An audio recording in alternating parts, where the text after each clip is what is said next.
And I'm Gail. October, as you know, is Breast Cancer Awareness Month. Both Catherine and I are breast cancer survivors ourselves, and we are really delighted to bring on Pat Anderson. Pat is 89 years old, and she knows all too well the consequences of being a breast cancer survivor. For too long, only post-mastectomy options were offered to breast cancer survivors. The only post-mastectomy options that were offered to breast cancer survivors have been heavy silicone prosthetics or surgical reconstruction.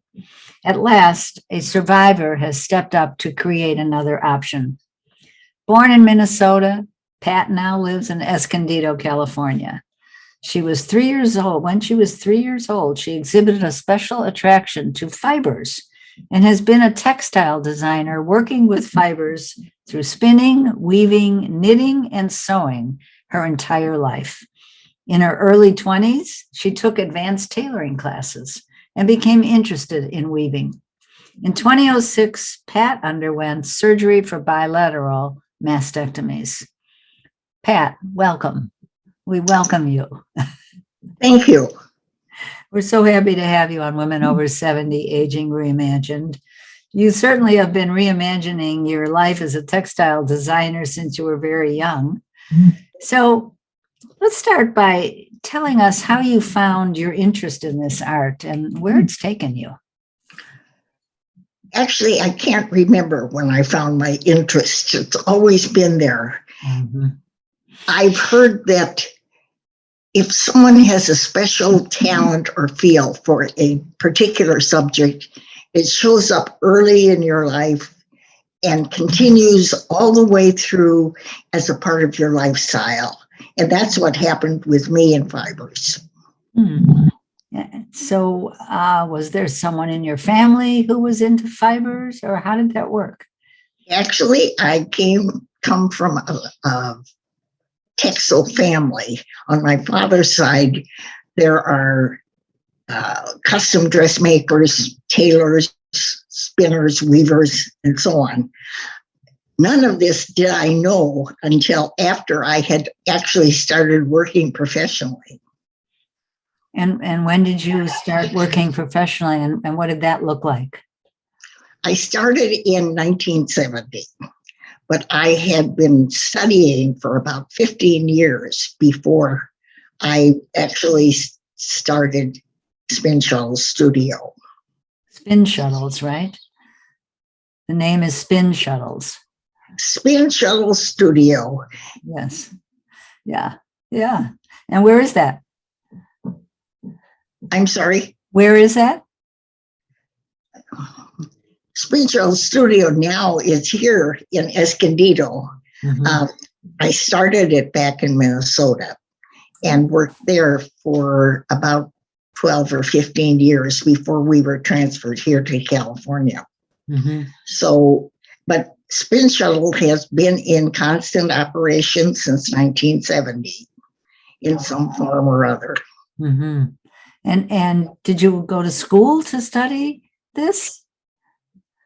I didn't have any formal school training. I have no degree. I have a lot of practical instruction. This was 65 years ago in Minnesota. It all started. And there were a lot of specialized classes and a lot of professionals who were still working in the field were teaching.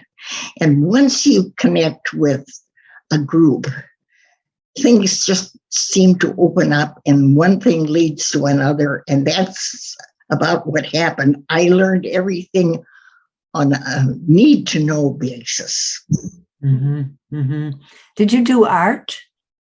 Did you turn your textile work into art? Did you?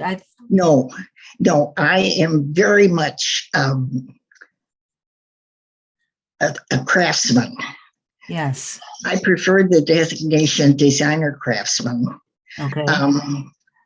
And I am very much focused on functional work only. I think it's a much more intimate and personal art form than the visual arts, because everything I make is intended for someone else to handle, to use, or to wear. Mhm. Right. Yeah.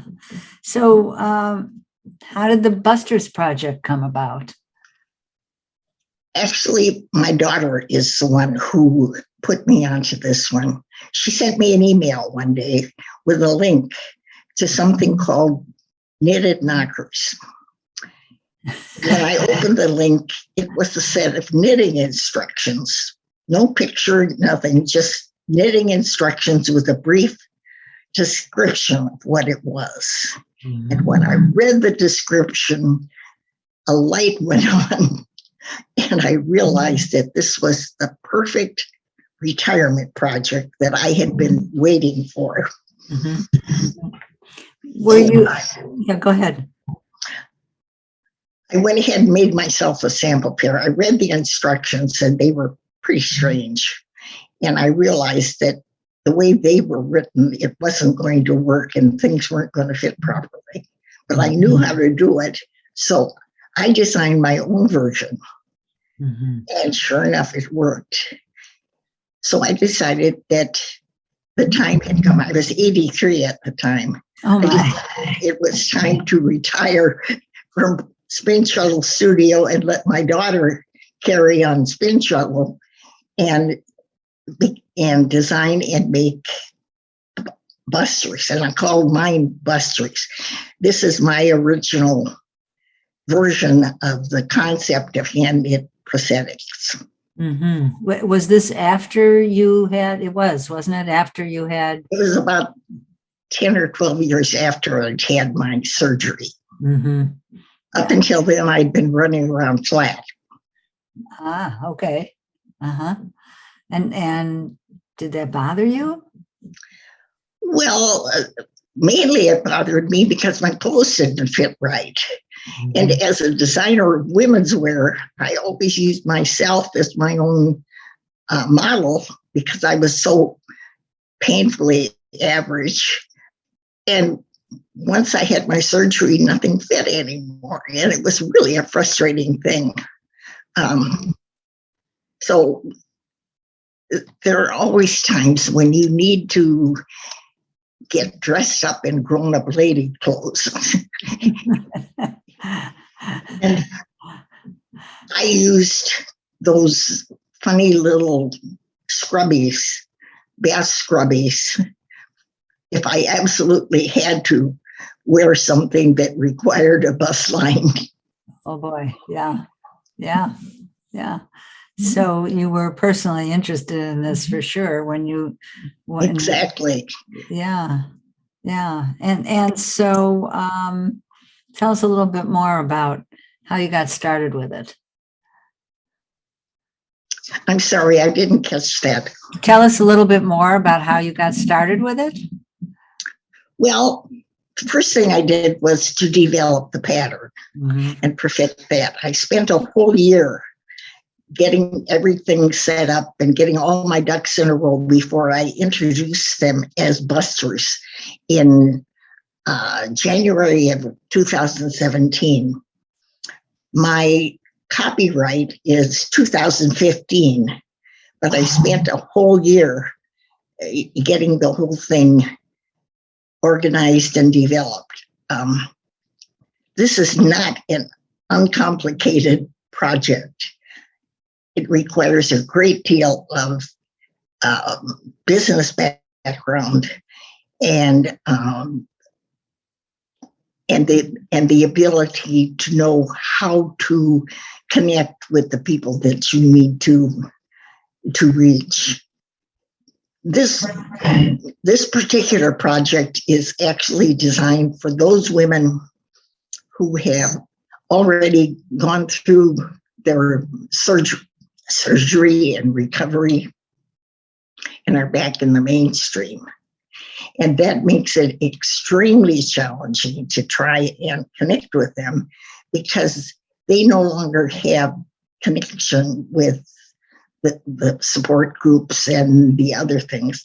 And breast cancer is not a topic that comes up very often in casual conversation. Mm-hmm. So it's a real challenge to try and find these people. Yeah. How do you do that? Mainly through interviews like this one, newspaper feature stories, and television features. Just recently this summer, we've gone through 2 blitzes. We call them blitzes. When we have publicity, we are inundated with a number of requests from women who have no idea that such a thing ever existed. Mm. And we call it a blitz. And then we are swamped.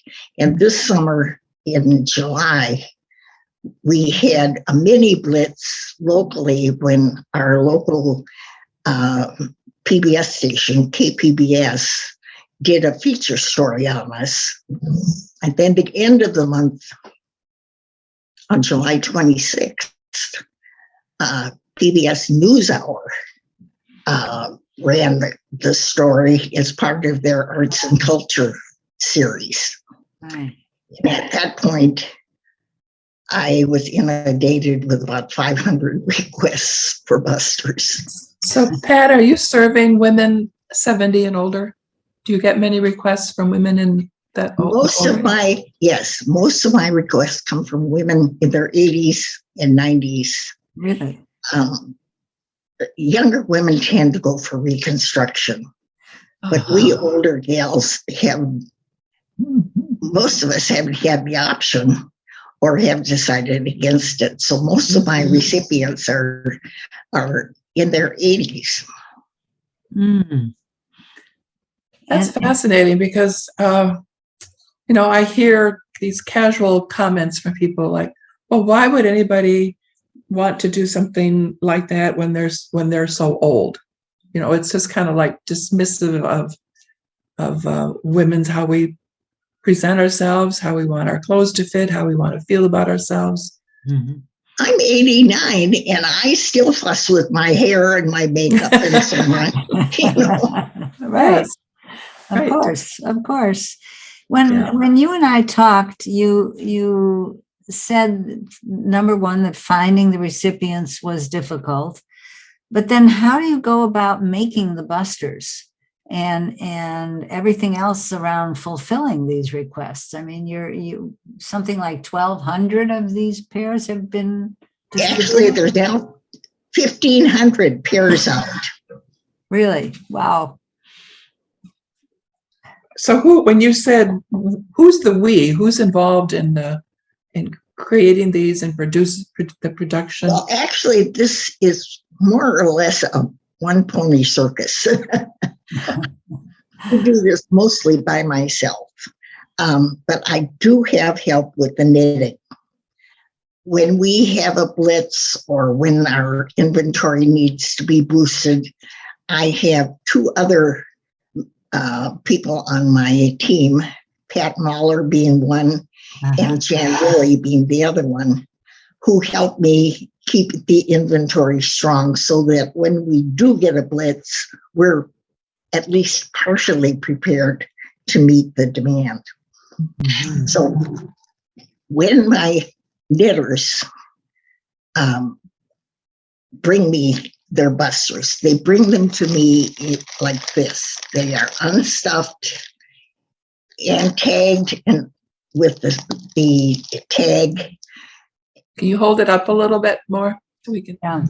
The name of the person who made them. And we put them in these plastic sandwich bags to keep them clean. Fibers tend to attract soil and dust. And one of the things we are very careful about is making sure that everything is kept as clean and as sanitary as possible. So they bring them to me like this. And from then on, it's all up to me. I vet each pair and stuff them.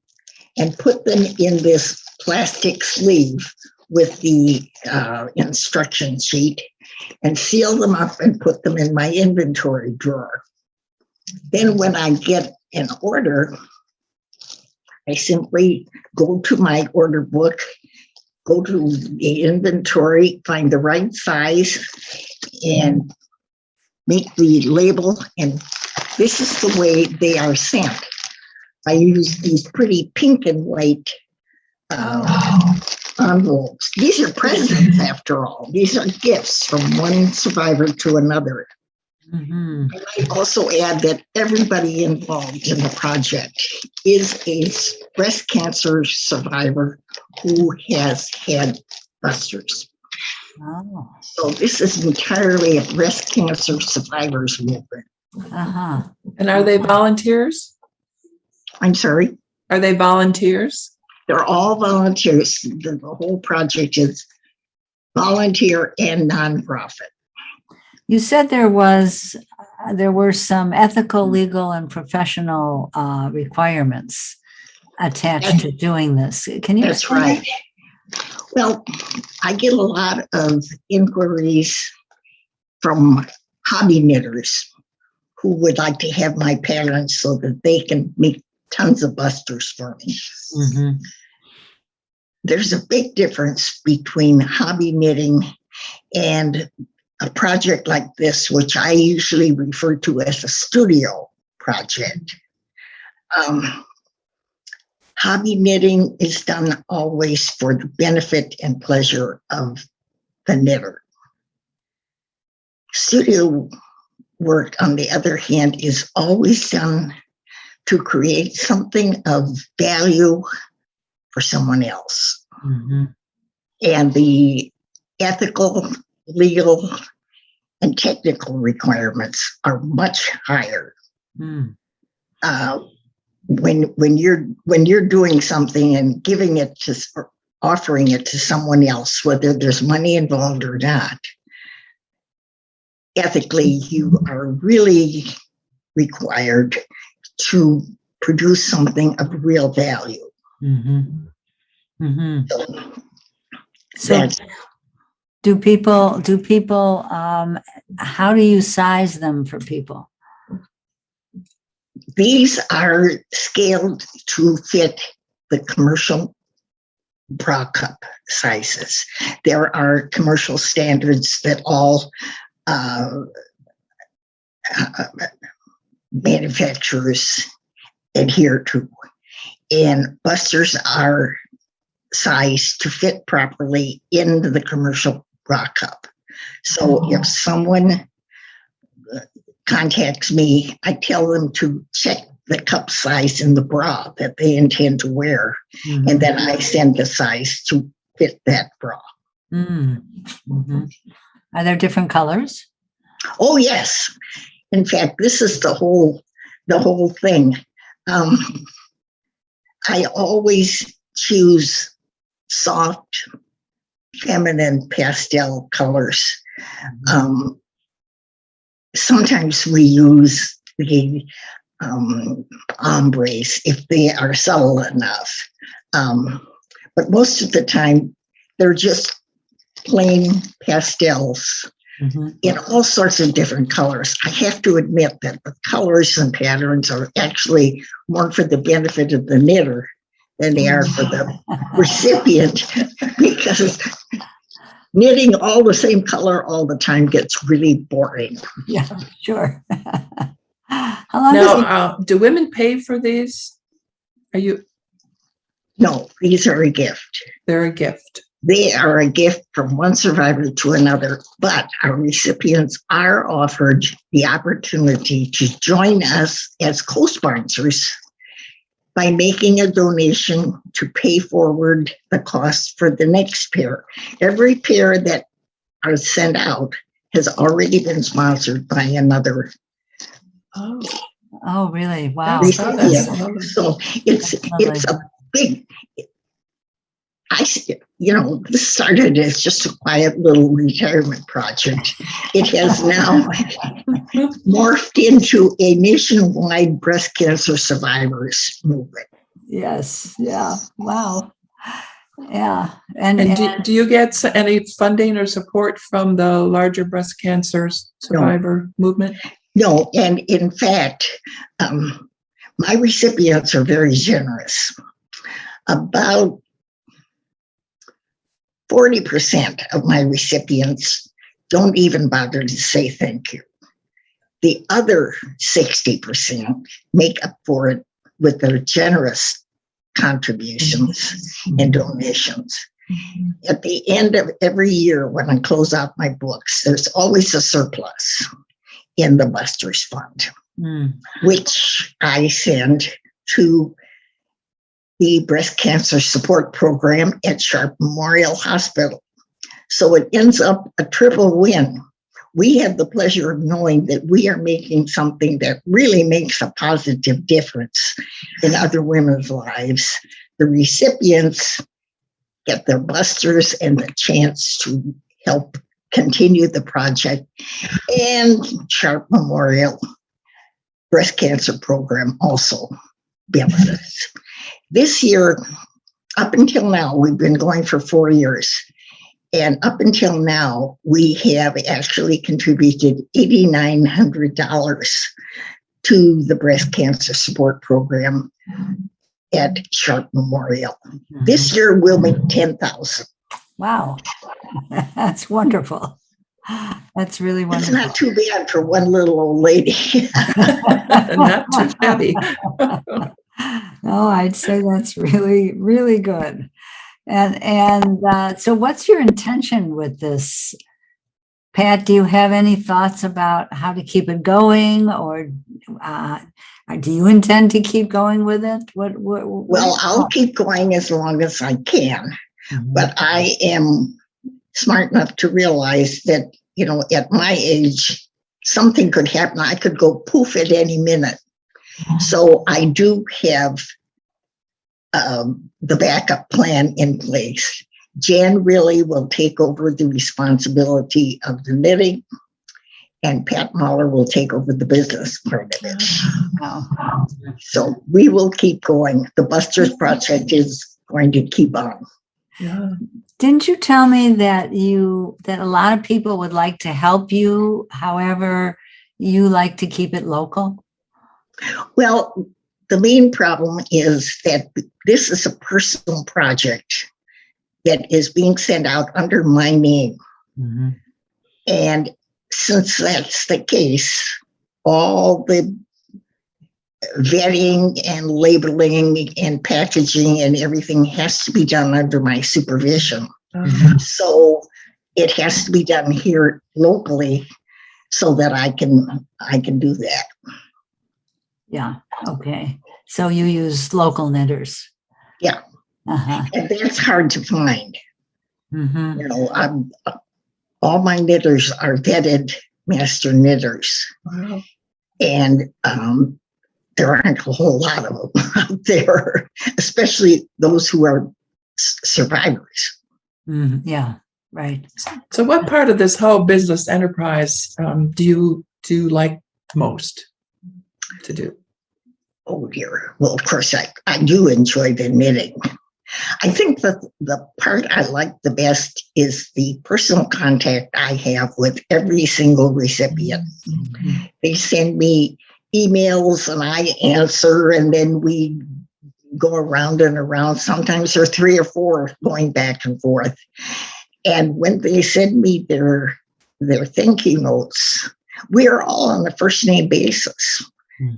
It is really, I have friends all over the country that I've never met, but have had contact. They send me birthday cards and Christmas cards, and it's really a fun thing.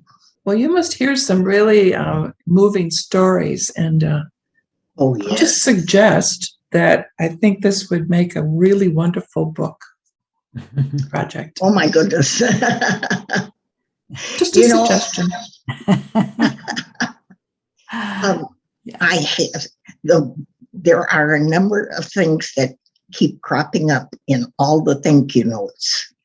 The main one being, thank you for helping me to feel normal again. It's beautiful. Yeah. And one woman sent me a thank you that said, every time I wear my busters, it's like getting a hug from a friend. You know, that's what really makes the Busters Project important and meaningful to those of us who are involved. It's not the money, you know, it's nonprofit. It is knowing that we, even at our age, and I might add that we are all octogenarians, even at our age, we are able to create something that really has a positive impact on the quality of someone else's life. Yeah. Wow. Do you ever think about, you know, what it is that, I mean, clearly this is part of your legacy and all of your work that you've done in the textile industry and textile crafts is part of your legacy. Do you ever think about what this means on any other level for you and for younger women? I think it's probably the one thing that I might provide for younger women is the realization that just because we get old doesn't mean we have to be useless, that we still have plenty to offer, and that in fact because we are old, know a lot of things that they haven't had a chance to learn yet. Yes. You're making me weepy.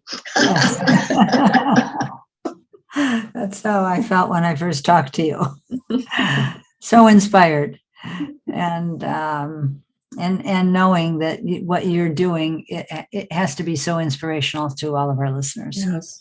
So we would like to, as Gail mentioned, she and I are both breast cancer survivors, and so this is very personally important to us as well. And so October is Breast Cancer Awareness Month, and Women Over 70 is making a commitment to contribute 20% of the donations that we receive for Women Over 70 during the month of October to the Busters Project. How nice. Thank you. Let's hope it comes rolling in. Yes. Oh, and thank you so much. The way people can donate is to go to our website, womenover70.com, and click on the donate button. And we'll be keeping track of all the donations that come in as of tomorrow. And I would like to remind everyone that if they are interested in requesting a pair of busters, they can send me an email at spinshuttlestudio@gmail.com. Spin Shuttle Studio. Spin Shuttle Studio, one word, at gmail.com. And I will be sure to answer their email. All right. Sounds wonderful. Well, thank you so much for sharing all of this with us, Pat. We wish you continued good luck and a long life so you can continue to do all this good all over for people. Thank you. It's been a real pleasure.